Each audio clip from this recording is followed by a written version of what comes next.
اللہ تعالیٰ کیا فرماتے ہیں؟ ثم ان علینا بیانہ، ہماری ذمہ داری ہے کہ اس قرآن کی تفسیر بھی آپ کو سکھائیں گے۔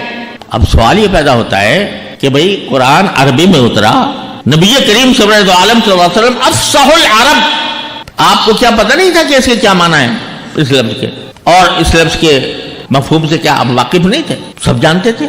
لیکن اس سے معلوم ہوا کہ قرآن ایک ایسی چیز ہے کہ صرف ترجمہ سمجھ لینے سے اس کے تمام حقائق و معارف اور اس کے جو احکام مستنبط ہو رہے ہیں وہ صرف ترجمے سے انسان حاصل نہیں کر سکتا، وہ باقاعدہ وحی کے ذریعے نبی کریم صلی اللہ علیہ وسلم کو بتائے گئے، اور آپ کو یہ فرمایا گیا کہ یعلمہ الکتاب والحکمہ، کہ آپ نے ہم سے سیکھے قرآن کریم کی یہ تفسیر، ہم سے سیکھی، ان علینا بیانہ، ہماری ذمہ داری تھی، اور پھر آپ کو ذمہ داری یہ دی گئی کہ دوسروں کو بھی سکھائیں، یعلمہم الکتاب والحکمہ۔ تو کیا پتہ چلا اس سے؟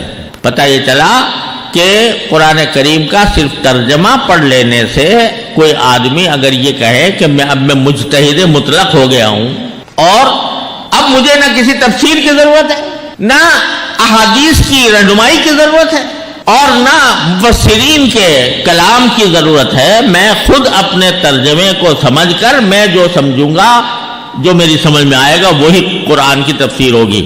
یہ آج ایک ایسی وبا پھیلی ہوئی ہے ہمارے معاشرے کے اندر کہ جس کی کوئی حد و نہایت نہیں ہے۔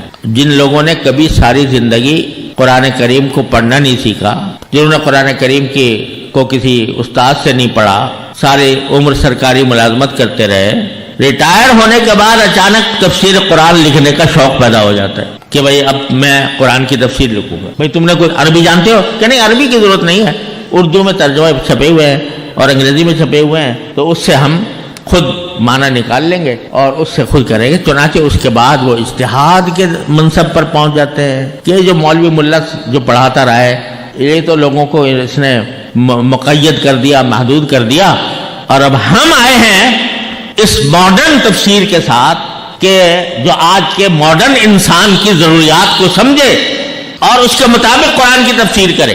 ایک نہیں دسیوں لوگ جو ہیں وہ یہ دعوے کر رہے ہیں، اور جن کی خواہشات نفس کی ان میں تکمیل ہوتی ہے ان کی تفسیر میں، وہ ان کے دیوانے ہیں کہ بھئی یہ جو تفسیر کر رہا ہے یہ جو ماڈرن دور کے لحاظ سے بڑی شاندار ہے اور اس میں بڑی سہولت ہے، اور مولوی ملاؤں نے تو دین کو محدود کر کے ایک دائرے کے اندر محدود کر دیا ہے، ہر چیز کو حرام کہہ دیتے ہیں، ہر چیز کو ناجائز کہہ دیتے ہیں، کسی کو مکروہ کہہ دیا، کسی کو حرام کہہ دیا۔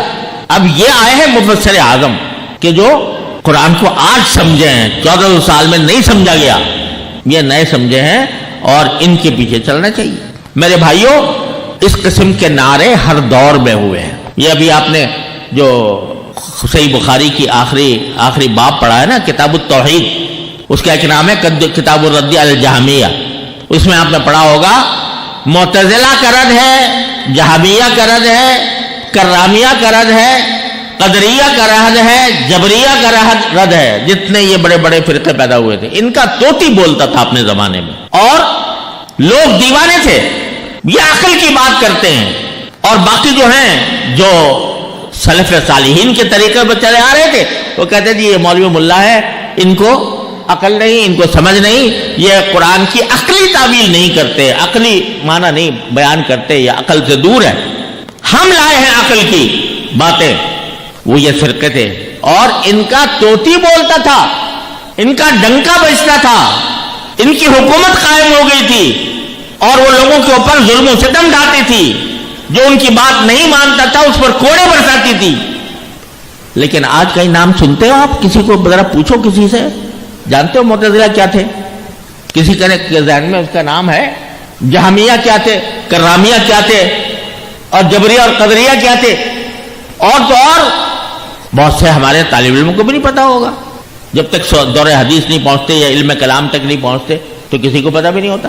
وہ نظریات سارے تاریخ کے اوراق میں دفن ہو گئے، نہ آج کوئی معتزلہ ملتا ہے، نہ جہمیہ ملتا ہے، نہ کرامیہ ملتا ہے، نہ معتزلہ ملتا ہے۔ یہ آج جو لوگ قرآن کریم کی تفسیر اپنی عقل کی بنیاد پر اور نبی کریم صلی اللہ علیہ وسلم کی تعلیمات کی روشنی کے بغیر جو یہ تفسیریں کر رہے ہیں جن کا ڈنکا بج رہا ہے بعض لوگوں کے اندر، الحمدللہ جمہور امت میں نہیں، لیکن بہت سے نوجوان، بہت سے لوگ سمجھتے ہیں بھائی اس میں ہماری خواہشات کی تسکین ہو رہی ہے لہذا ان کے پیچھے چلتے ہیں، تو اس کے نتیجے میں لوگ ڈنکا بج رہا ہے. جس کو سنو جی وہ بڑے مؤثر تحریریں ہیں، بڑی مؤثر تقریریں ہیں، لوگ پیچھے پیچھے جا رہے ہیں. خوب سمجھ لو کہ ایسے بہت سے مفسرین آئے ہیں، ایسے بہت سے نئے متجددین آئے ہیں، تاریخ ہماری بھری ہوئی ہے، لیکن کچھ عرصے تک ان کا ڈنکا بجتا ہے، پھر وہ ایسے غائب ہوتے ہیں صفحہ ہستی سے کہ ان کا نام صرف تاریخ میں محفوظ رہ جاتا ہے. اما الزبد فیذهب جفاء واما ما ينفع الناس فيمكث بالارض. یہ جھاگ جو ہے نا، یہ جھاگ تو قرآن کہتا ہے یہ ختم ہو جاتا ہے، وہی چیز باقی رہتی ہے جو لوگوں کو نفع پہنچانے والی ہو. فیمکث بالارض، وہ اللہ تعالیٰ کے حکم سے باقی رہتی ہے. لہذا 1400 سال کی تاریخ دیکھ لیجئے کتنے فرقے آپ کو نظر آئیں گے، لیکن اگر کوئی باقی رہا تو ما انا علیہ واصحابی، یعنی نبی کریم سرور دو عالم اور حضور اقدس صلی اللہ علیہ وسلم کے صحابہ. یہ اللہ تبارک و تعالیٰ کا ایک نظام ہے، اور یہ ایک آزمائش بھی ہے کہ کون ہے جو میرے پیغمبر اور اس پیغمبر کے اصحاب کے پیچھے چلتا ہے، اور کون ہے جو اپنی خواہشات نفس کے پیچھے چلتا ہے. یہ آزمائش ہے. اس آزمائش میں ہم لوگ ابھی پورے نہیں اتر رہے. اس کی وجہ سے ہر جگہ ہماری پٹائی ہو رہی، ہر جگہ ہماری پٹائی ہے. اگر ہم نے قرآن کو سینے سے اس طرح لگایا ہوتا جس طرح نبی کریم صلی اللہ علیہ وسلم کے اصحاب نے لگایا تھا، تو پھر یہ کیا اللہ تعالیٰ کا یہ دعویٰ معاذ اللہ جھوٹا تھا کہ ان تنصروا اللہ ینصرکم ویثبت اقدامکم، یا هو الذی ارسل رسولہ بالہدی ودین الحق لیظہرہ علی الدین کلہ. کیا یہ جھوٹا تھا؟ العیاذ باللہ. یہ حق تھا، حق ہے، حق رہے گا. دین اپنی جگہ غالب ہے، اس کو کوئی مغلوب نہیں کر سکتا، لیکن ہم مغلوب ہو جاتے ہیں، دین کو چھوڑ کر ہو جاتے ہیں، سنت کو چھوڑ کر ہو جاتے ہیں. تو یہ پیغام ہے جو یہ آیات دے رہی ہیں. ثم ان علینا بیانہ، بات وہی سمجھو جو حضور اقدس صلی اللہ علیہ وسلم کو سمجھائی گئی، جو آپ نے صحابہ کو سمجھائی، صحابہ نے تابعین کو سمجھائی، تابعین کو سمجھائی، اور اس کے بعد آج تک اسی متوارث سلسلے سے چلی آتی ہے. قرآن کی وہی تفسیر معتبر ہے جو رسول کریم صلی اللہ علیہ وسلم کے واسطے سے صحابہ کرام اور جمہور سلف کے ذریعے پہنچی ہے. لہذا قرآن کا ترجمہ صرف پڑھ لینا کافی نہیں ہے. جب قرآن کا ترجمہ پڑھو تو کوئی مستند تفسیر سامنے رکھ کر پڑھو تاکہ اس کا صحیح مطلب سمجھ میں آئے.